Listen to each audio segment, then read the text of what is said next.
नमस्कार, स्वागत है आप सभी का न्यूज इंडिया में और मैं हूं आपके साथ मनीषा शर्मा। आज बात ऑपरेशन सिंदूर को लेकर।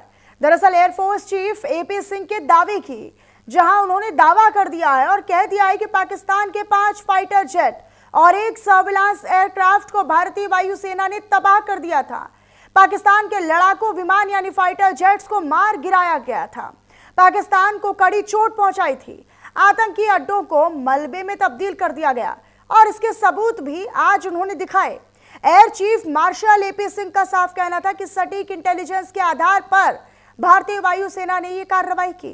एपी सिंह का यह बयान कांग्रेस के उन सवालों का जवाब भी माना जा सकता है जिसमें कांग्रेस ने पूछा था कि हमारे कितने विमानों को नुकसान हुआ, लेकिन आज वायुसेना प्रमुख ने साफ कर दिया, स्पष्ट कर दिया कि हमें कोई नुकसान नहीं हुआ, बल्कि पाकिस्तान के 5 फाइटर जेट्स को ध्वस्त किया गया। अब सवाल है कि क्या वायुसेना के इस बयान के बाद ऑपरेशन सिंदूर पर सबूत वाली सियासत अब खत्म होगी, उस पर फुल स्टॉप लगेगा?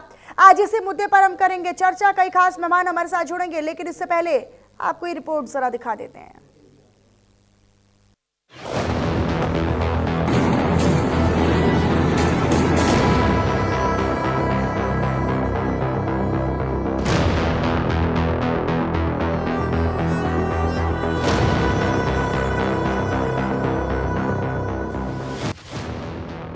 ऑपरेशन सिंदूर में भारतीय सेना के शौर्य पराक्रम की तस्वीरें पूरी दुनिया ने देखी।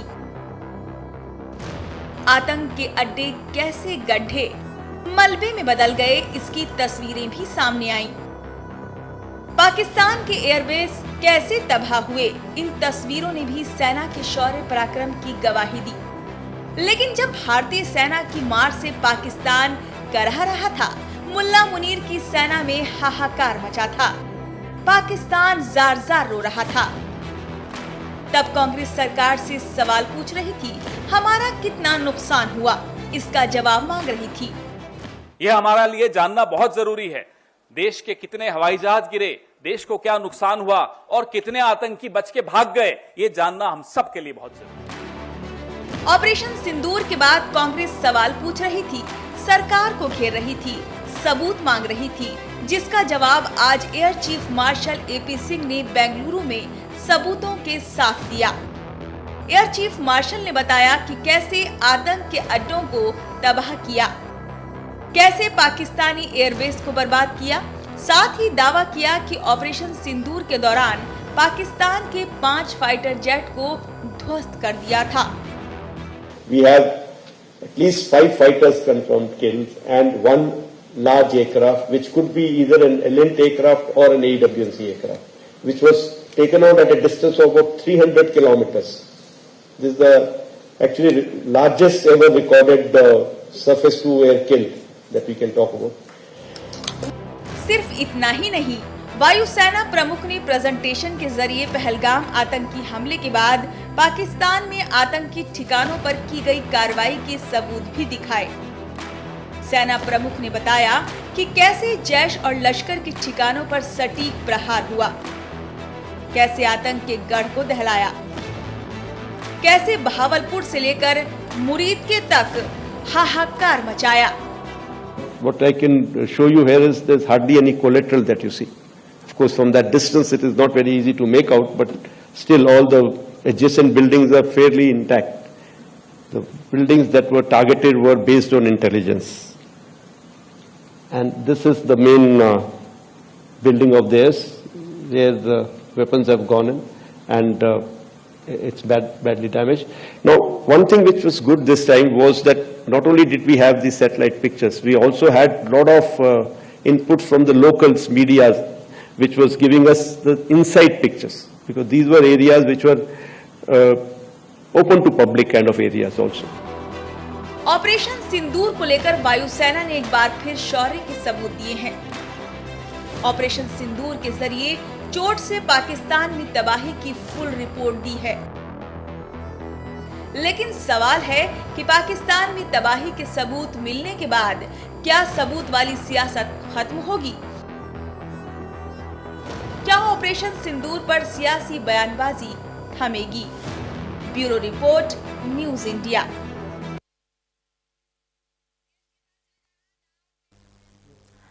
और चलिए इसी मुद्दे पर हम करेंगे चर्चा। हमारे साथ कुछ खास मेहमान जुड़ रहे हैं, आप सभी का तारुफ मैं उनसे करवाऊंगी, लेकिन मुद्दा बहुत ज्यादा अहम हो जाता है, बहुत बड़ा मुद्दा है, क्योंकि लगातार अब तक ऑपरेशन सिंदूर पर राहुल गांधी समेत पूरी कांग्रेस और तमाम नेता जो हैं वो सवाल खड़े कर रहे थे कि जरा सरकार को बताना चाहिए कि आखिर भारत को कितना नुकसान ऑपरेशन सिंदूर में हुआ। इन तमाम मुद्दों को लेकर हम चर्चा करेंगे कि क्या अब एपी सिंह के बयान के बाद कांग्रेस की उन सवालों का जवाब भी उन्हें मिला या नहीं मिला, इस पर हम चर्चा करने वाले हैं। हमारे साथ कुछ खास मेहमान जुड़ रहे हैं, बिना देरी के आप सभी का तारुफ उनसे करवा देती हूँ। कांग्रेस प्रवक्ता अंश वत्स जी हमारे साथ जुड़ रहे हैं, बीजेपी प्रवक्ता राकेश पोद्दार जी हमारे साथ जुड़ेंगे, और डॉक्टर धीरज गुप्ता विदेश मामलों के जानकार हैं, वो भी हमारे साथ जुड़ेंगे, और राजनीतिक विश्लेषक के तौर पर प्रोफेसर विपुल सुनील जी हमारे साथ इस चर्चा का हिस्सा रहने वाले हैं। आप चारों का मैं स्वागत करती हूँ और शुरुआत मैं कांग्रेस के साथ ही करना चाहती हूँ। सर बताइएगा, अब सवालों के जवाब मिले या नहीं मिले, या अब भी कोई जहन में सवाल है ऑपरेशन सिंदूर में कितनी कामयाबी मिली या कितनी नहीं? देखिए, सबसे पहली बात मैं ये कहना चाहूंगा कि हमें अपनी सेना पर पहले भी गर्व था, उन पर भरोसा था, आज भी और हमेशा रहेगा। इस बात पे तो कभी कोई संशय था। जैसा कि आज आपने एक बात उनका रखा, लेकिन मैं दूसरी बात मैंने उनका पूरा भाषण सुना था। उन्होंने कहा कि जो एक हायर अथॉरिटी थी उनके कहने पे सीज फायर हुआ, सीज फायर के लिए हायर अथॉरिटी ने कहा था। तो इस सवाल पूछा जाएगा, जैसे कि आज उन्होंने भी कहा और हर कोई कहता है कि पाकिस्तान को जब हमने घुटने पे लेकर आ गए थे तो हमने सीज फायर क्यों किया, ये सवाल तो आज भी वाजिब है।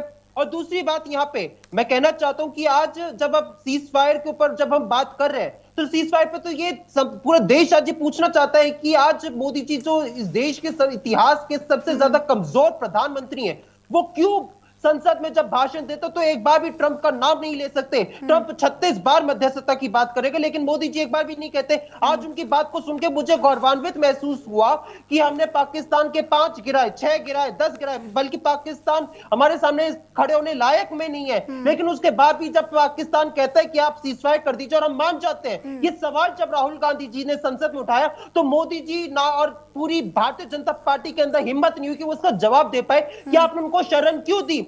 आज मोदी जी इतने ज्यादा कमजोर प्रधानमंत्री है कि पहलगाम हमले का मास्टरमाइंड आसिम मुनीर के साथ ट्रंप जो है लंच करता है, मोदी जी कुछ नहीं कह पाते हैं। ट्रंप भारत पाकिस्तान को आइफनेट करता है, मोदी जी कुछ नहीं कह पाते हैं। ये मोदी जी इतिहास के सबसे ज्यादा कमजोर प्रधानमंत्री है। राहुल गांधी कह रहे थे ना, सर सुनिए, राहुल गांधी कह रहे थे ना अंश जी कि भाई हमारे जो फाइटर जेट्स है वो पाकिस्तान में ऑपरेशन सिंदूर में गिराए गए हैं, उसका सबूत सरकार क्यों नहीं देती, उस पर चर्चा क्यों नहीं करती है। तो उसका सवाल का जवाब मिला आज या नहीं मिला राहुल गांधी को या आप लोगों को? देखिए, राहुल गांधी जी ने जब ये सवाल उठाया था तो ये राहुल गांधी जी ने अपने आप से नहीं उठाता, ये बात उन्होंने तब करी थी जब इस देश के सीडीएस अनिल चौहान जी ने ब्लूमबर्ग को रिपोर्ट जब इंटरव्यू देते हुए कहा था, और सीडीएस जी ने कहा था कि भैया जब हमने ये लड़ाई लड़ी थी, हमने जब ये ऑपरेशन सिंदूर शुरू किया था तो शुरुआत में हमें थोड़ी सी कठिनाई हुई थी, हमारे कुछ जेट्स गिरे थे। तो उस बात पे जो है राहुल गांधी जी ने सवाल पूछा था। तो यानी आप क्या कह रहे हैं कि सीडीएस जी ने झूठ बोला? अरे राहुल गांधी जी नहीं, ने नहीं, नहीं, पूछा हम कि ये जो कैसे सीडीएस कह कह रहे सकते थे हैं वो सर कि बात को किसने सरकार झूठ क्यों बोला नहीं करी? किसने गलत बोला? सच तो से केवल कांग्रेस सच बोलती है। नहीं, कांग्रेस ही तो सच बोलने का काम करती है ना देश में। सेना पर आप सवाल उठाएं, सेना के शौर्य पर आप सबूत मांगे, आप ये सबूत मांगे कि हमें बताइए कितना नुकसान हुआ है कितना नहीं हुआ।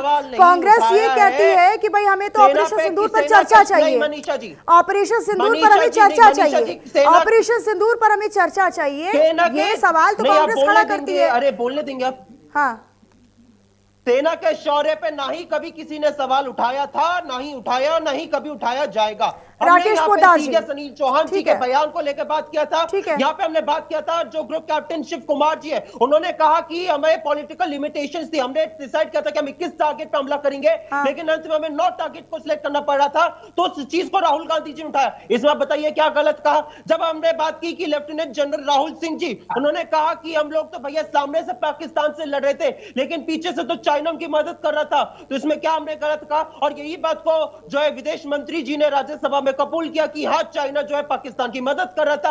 लेकिन सच्चाई है कि जब यही बात राहुल गांधी जी संसद में मोदी जी से सवाल पूछ ले तो राहुल गांधी जी देशद्रोही हो जाते हैं। लेकिन जब यही बात जो है तमाम चीन और पाकिस्तान को मदद करेगा, ये कोई नई बात है क्या?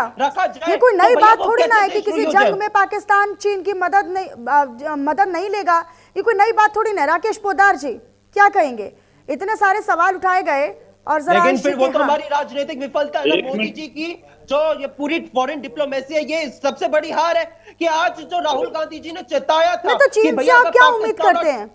पाकिस्तान और चीन जैसे देशों से आप मनीषा क्या जी, उम्मीद नहीं। करते हैं सर? क्या उम्मीद करते हैं बताइए? मनीषा जी सच्चाई है कि राहुल गांधी जी ने 2022 में इस देश की संसद में इस सबको चेताया था, मोदी सरकार को बताया था कि अगर पाकिस्तान और चाइना एक साथ आ जाते हैं तो हमारे लिए ये बहुत बड़ी राजनीतिक क्षति होगी। लेकिन उस समय पर भारतीय जनता पार्टी ने बहुत उनका मजाक उड़ाया था कि अरे आप चाइना के ऊपर क्या बात कर रहे हैं। आप देखिए चाइना, जब मोदी जी शी जिनपिंग के साथ झूला झूल रहे थे, बड़ी तस्वीरें वायरल कर रहे थे कि देखो हमारे कितना मधुर संबंध है, और आज आप कह रहे हैं कि भैया आप उनकी वो तो उनका साथ है। अरे सच्चाई है कि राहुल गांधी जी ने बार बार इस मुद्दे पर चेताया था सरकार को, उनको कहा था कि आपको उनको आगाह करा था, लेकिन सच्चाई है कि कभी भी यह विपक्ष को सुनते नहीं है, उनके सुझावों को सुनते नहीं है, और इस वजह से आज हमारी फॉरेन डिप्लोमेसी पूरी तरीके से अब ऑपरेशन सिंदूर से आप आ गए हैं फॉरेन पॉलिसी पर, ठीक है, डिप्लोमेसी पर आ गए, ठीक है। राकेश पोद्दार जी काउंटर दे रहे हैं। राकेश पोद्दार जी। मनीषा जी, देश के प्रधानमंत्री का 56 का सीना है, 56 का सीना दिखाया है। और मैं कहना चाहता हूं, अभी ये कह रहे थे कि चीन से दोस्ती, भारत जोड़ो यात्रा 2022 में शुरू किया था और इन्होंने कहा कि 2000 वर्ग मीटर जमीन चीन ने ले लिया। इसमें सुप्रीम कोर्ट ने 4 अगस्त 2025 को अपने हल्फनामे में याचिका को सुनते हुए कहा कि राहुल गांधी जी मीडिया में, सोशल मीडिया में बने रहने के लिए इस काम को सोशल मीडिया में उठाने की बात करते हैं, मीडिया में बने रहने के लिए और न्यूज़पेपर के फर्स्ट पेज पे। और इस बात को अगर आपको दिक्कत है संसद भवन में क्यों नहीं उठाते हैं? आप सोशल मीडिया में बने रहने की बात करते हैं और ये बार बार कहते हैं कमजोर प्रधानमंत्री नहीं है। देश के प्रधानमंत्री 56 का सीना दिखाते हुए 300 किलोमीटर हमारी सेना ने अंदर घुस को मारने का काम किया। इनको विश्वास किस पे है? ट्रंप पे विश्वास। ट्रंप कह देगा मैंने सीज फायर किया, उस पर विश्वास है। लेकिन देश के प्रधानमंत्री 140 करोड़ जनता ने उनको आशीर्वाद दिया, अगर वो शपथ लिए हैं देश का, संविधान की शपथ लिए हैं, उन पर विश्वास नहीं है। हमारे सीडीएस अनिल चौहान जी कसम लिए इस देश का, उन पे विश्वास नहीं है। अभी एयर मार्शल साहब अभी बोल रहे थे, प्रेस कॉन्फ्रेंस कर रहे थे, कह रहे उनका भाषण दिख रहा है। अरे कांग्रेस के नेताओं शर्म करो, एयरफोर्स के मार्शल साहब बोल रहे हैं, उनको कहते तुम्हारा भाषण दिख रहा है, भाषण की बात कर रहे हैं। शर्म करो, किस देश में, इस देश में रहते हो और इस देश की बुराइयां करते हो। और मैं कहना चाहता हूं, ये बार बार कहते हैं, इनके प्रवक्ता पवन खेरा, जयश्री ने कहती मैं हिंदुस्तान के साथ हूं, हिंदुस्तान के साथ मैं काम कर रहा हूं, लेकिन दूसरी तरफ देश के प्रधानमंत्री जी को नीचा दिखाने का काम करते हैं, विदेश मंत्री को नीचा दिखाने का काम करते हैं, अपने सीडीएस को नीचा दिखाने का काम करते हैं और बार बार सवाल सेना पे उठाते हैं। सीडीएस अनिल चौहान साहब ने स्पष्ट रूप से कहा था कि मैंने घुस कर मारा हूं, 100 आतंकवादियों को ढेर किया हूं, लेकिन उन पर विश्वास नहीं था। इनको ट्रंप पर विश्वास है। और एक ट्रंप की विश्वास की बात करना चाहता हूं, ये अमेरिका जाते हैं, जो पाकिस्तान की जिंदाबाद करने में महिला, अमेरिका की महिला सांसद, उनके साथ खाना खाते हैं, सेम पित्रोदा जी के साथ, मनीषा जी। उसके बाद लंदन जाते हैं, कैम्ब्रिज स्कूल के फाउंडेशन में, कैम्ब्रिज यूनिवर्सिटी के अंदर जाके कहते हैं कि देश का लोकतंत्र खतरे में। कौन कहता है? राहुल गांधी कहता है। यही राहुल गांधी जी है ना। देश को नीचा गिराने का काम मनीषा जी बार बार करते हैं, इनके पास कोई मुद्दा नहीं। ठीक है, मैं इसका काउंटर लूंगी अंशु से, लेकिन उससे पहले मैं विपुल जी के पास चली जाती हूँ। विपुल जी, अब जो एपी सिंह ने खुलकर बाकायदा बयान दिया और तमाम पहलू हमारे देश के सामने रखे हैं कि किस तरीके से भारतीय वायु सेना के जो जवान जब वहां पर दाखिल होते हैं तो एक सटीक जानकारी लेते हैं, बाकायदा खुफिया जानकारी और हर एक गतिविधि की जानकारी, और उसमें सक्षमता हासिल करते हुए दुनिया को भी दर्शाता है ऑपरेशन सिंदूर कि भारत कितना ज्यादा सक्षम है हमला करने में और साथ ही साथ गतिविधियां उसकी जानकारी हासिल करने में, सटीक जानकारी के लिए। क्या आपको नहीं लगता कि कांग्रेस अगर बार बार सवाल खड़े करती है तो वो अपने पैरों पर कुल्हाड़ी मारती है, अपने लिए नुकसान कर रही है? मनीषा जी नमस्कार। मुझे लगता है कि इस मुद्दे पर हम पीछे भी बात करते रहे हैं। मैं फिर से ये कहना चाहूंगा कि अभी ये ताजा परिस्थिति जो बनी है, इसमें इनके वक्तव्य के बाद कांग्रेस को अपने इस तरह के प्रश्नों को वापस न लेना चाहिए सिर्फ, बल्कि उसके लिए माफी भी मांगना चाहिए। बार बार जिस तरह का प्रश्न उठाते हैं ये, मुझे लगता है कि मैं बार बार ये कह रहा हूं तमाम प्लेटफॉर्म पे कि कुछ मुद्दे ऐसे हैं जिन पर राजनीति नहीं होनी चाहिए और सार्वजनिक तौर पर तो उस पर बात बल्कि बिल्कुल ही नहीं होनी चाहिए। आप अब बैठक में कर लीजिए, आप सर्वदलीय बैठक करा करके कर लीजिए, आपको कोई प्रश्न करना है, सरकार पे प्रश्न करना है। अभी बहुत अच्छी बात कर रहे थे कांग्रेस के प्रवक्ता अंश जी, कह रहे थे कि सेना पर हमारा विश्वास है।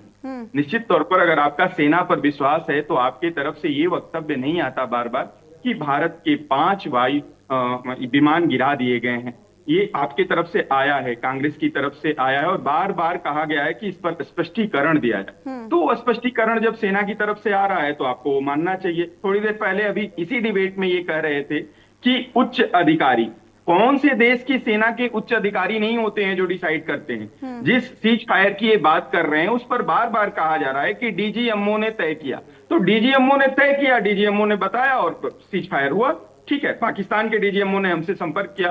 तो मुझे लगता है कि कुछ ऐसे सामरिक मुद्दे हैं जिन पर इस तरह से प्रश्न नहीं उठाना चाहिए, और प्रश्न उठाया है कांग्रेस ने और सेना के बड़े अधिकारी ने अगर जवाब दिया है तो मुझे लगता है कि कांग्रेस को इसको स्वीकार करते हुए आगे इस तरह के प्रश्नों से बचना चाहिए। ऑपरेशन सिंदूर की सफलता को हम सभी जानते हैं और इसमें कहीं कोई डाउट नहीं है। मैं तो बार बार ये कहता हूं कि कांग्रेस के भी मतलब राहुल गांधी जी से लेकर के और सब तक, पवन खेड़ा का नाम लिया जा रहा था, सब लोगों ने ट्वीट किया था पहले दिन जो हमने कार्रवाई की थी, हमारे देश ने कार्रवाई की थी, हमारी सेना ने जो कार्रवाई की थी उसके लिए पॉजिटिव। लेकिन पता नहीं क्या होता है कि कुछ दिनों के बाद जब संसद का सत्र आता है या तमाम चीजें, जब कहीं चुनाव आता है तो उन चीजों को बड़ा कॉम्प्लिकेटेड बना दिया जाता है। और मैं कहना चाहूंगा आपसे कि केवल एक तरफ से ये नहीं है, ये दो तरफा है।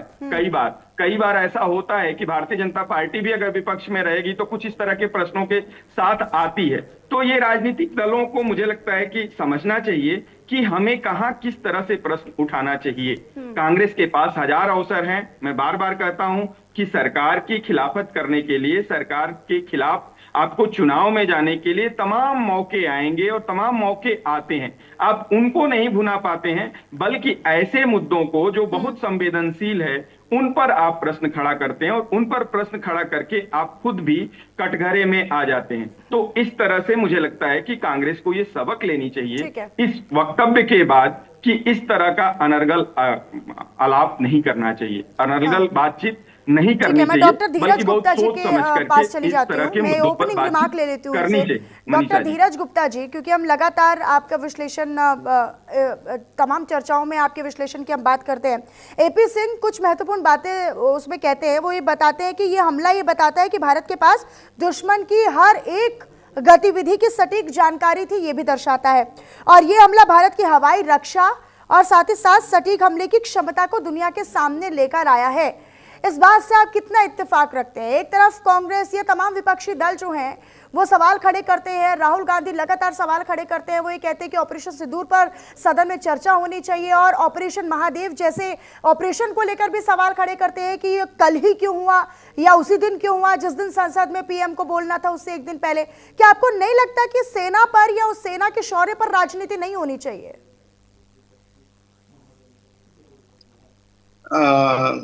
जी मनीषा जी, नमस्कार सभी लोगों को, और आपको रक्षाबंधन की बहुत बहुत बधाई और सारी बहनों को पूरे देश में। और मैं एक चीज कहना चाहूँ, तो किसी भी देश में जो पॉलिटिकल सेटअप होता है और जो डेमोक्रेसी होती है, दो तरह की होती है। एक इंटीग्रेटेड होती है जिसमें कि अपोजिशन और रूलिंग पार्टी दोनों का एक समन्वित इंटीग्रेटेड हिस्सा है, और एक होता है केवल अपोजिशन का और केवल रूलिंग का। तो देश के लिए बहुत महत्वपूर्ण है कि उसकी इंटीग्रेटेड जो डेमोक्रेट है वो कितना स्वर में दुनिया की समस्याओं को रखता है।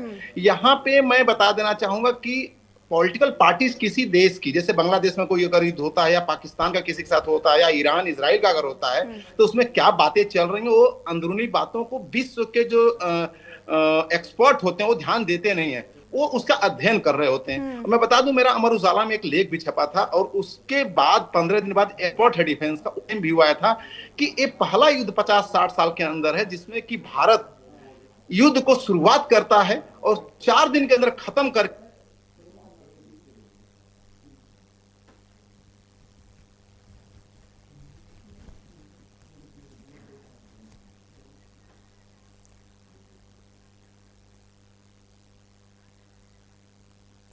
ठीक है, मैं एक बार फिर से वापस रुक करूंगी डॉक्टर धीरज गुप्ता का। मुझे लगता है कि शायद अभी संपर्क नहीं हो पा रहा है। एक बार फिर से मैं अंश जी का रुक कर लेती हूँ। अंश जी, अभी एपी सिंह ने